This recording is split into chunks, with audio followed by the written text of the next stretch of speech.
چې موږ دا خبره خو ډېره کوو چې وایي اغیار چې د دوزخ ژبه ده زه به جنت د پښتو سره د کومې پښتو سره چې تا له په لیکلو نه درځي د کومې پښتو سره به ځې زده کوي هغه په لیکلو باندې زده کوي خپله مبارکي ورکوم او دا هیله لرم انشاءالله چې دی به د پښتو ژبې همدغه شان دا خدمت جاري او ساري ساتي شاعران زمونږ په علاقه کې هم ډېر زیات دي زمونږ حسین احمد صادق صاحب هم ناست دی رازق صاحب هم ناست دی نیک نام دا نور ټول ملګري دې د پښتو ژبې ډېر زیات خدمت کوي د دې په تګوداو په کوشش باندې او په کاوش باندې پښتو ژبه ژوندۍ هم ده بدقسمتي دا ده چې نجاتي طور باندې یا بیولوژیکل طور باندې په افغانستان کې 60% پښتانه نن د بدقسمتۍ نه هغه 30% پاتې شوي دي خپله ژبه موږ هېره کړه خپل کلتور خپل رواج موږ هېر کړه دا یاد ساتئ چې کم قام خپله ژبه هېره کړې ده هغه د دنیا نه نیست نابود شوی دی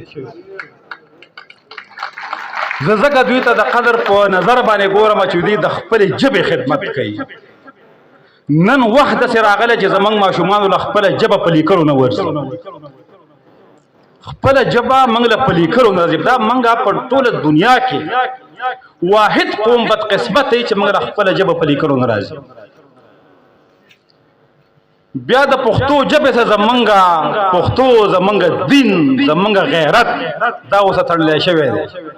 تاسو په ټوله دنیا کې داسې کس میلاو نشي لکه یو انګریز به دا ونه وایي چې زما انګریزي کچه کېږي یو فرانس والا کس به دا ونه وایي چې زما فرانسیسي کچه کېږي یو عربي به دا ونه وایي چې زما عربي کچه کېږي یو فارسیوان به دا ونه وایي چې زما فارسي کچه کېږي واحد پښتون قوم دی چې دی وایي زما پښتو کچه کېږي منګ به انشاءالله زمنګ به ستاسو حوصله به انشاءالله بړاوو تاسو د پښتو ژبې خدمت کوئ دا جاري او ساري وساتئ زما دا مطالبه ده د حکومت چې کم از کم د ایفسي پورې پښتو ژبه کمپلسري وګرځوي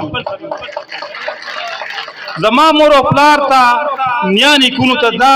مطالبه چې تاسو خپلو بچو ته په خپل کور کې د پښتو هغه کوټلي الفاظ وښایئ چې کوم به موږ ته نیا نیکونو ویل لکه منډه وشو او ورغوی شو وغیره وغیره یا میچن شو یا تونی شو دا زمونږ د دې وړو ماشومان نه هیر دي موږ له په خپله ژبه باندې فخر پکار دی موږ که صحیح قام جوړیږو ترقی یافته خوشحاله قام جوړیږو نو خپله ژبه به نه هیرو او که موږ خپله ژبه هیره کړه نو د دنیا نه به نیست نابود کیږو نو موږ څنګه پښتانه یو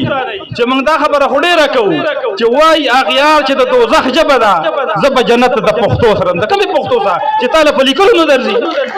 د کومې پښتو سره به ځې زده کوي هغه په لیکلو باندې زده کوي خپله ژبه په لیکلو زده کوي وخت راغلی دی ګورې دا زه شاعران زه پکې ډېر په نومونو باندې پېژنم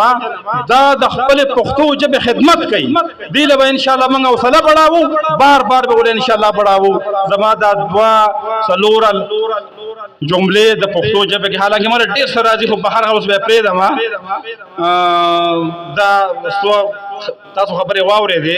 زه امید ساتم چې انشاءالله تاسو به زما په دې پیغام باندې خپل عمل کوئ او د پښتو ژبې هغه ټکي چې هغه زموږ نه هېر شوي دي هغه انشاءالله موږ بیا ژوندي کړو ډېره مهرباني